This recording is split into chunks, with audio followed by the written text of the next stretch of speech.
Okay, some incredible fight training with Hayden Christensen and Ewan McGregor on the set of Revenge of the Sith.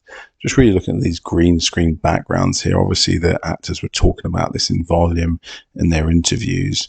And it's quite hard for them because, you know, they really have to use their imagination in terms of the backdrops that Lucas put in. You know, you're constantly cutting and hitting each other, you know, bare knuckles after the end of the reshoots. You know, and it's the same lightsabers, the same green screens, and you're literally, you know, got to be 100% present at all times with your focus and your concentration with the fights. You know, this was intense work for Ewan and Hayden.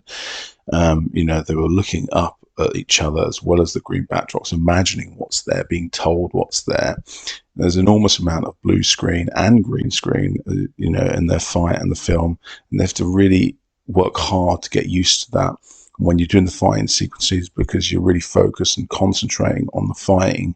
You know, it's hard to imagine what the scene context is.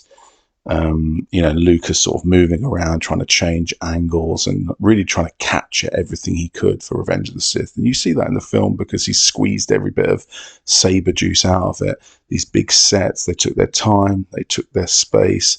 And then the practice stuff with Nick, you know, Gillard, who's an expert trainer, legend, who's done Indiana Jones and some of the biggest 80s fight scenes going. Here he is with Ewan and Hayden, really immersing himself in how you'd fight somebody, you know, and the fighting sequence and style that you'd take forward, you know, and to get through that with each other on these practice runs. It was intense for them. You can really see that in the footage.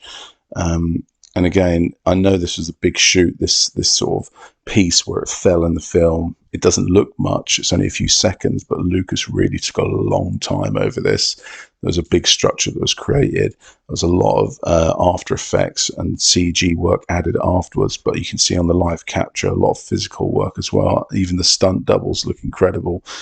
Two guys that coordinate the whole thing and to accomplish the shoot and to get it spot on to how Lucas wanted it.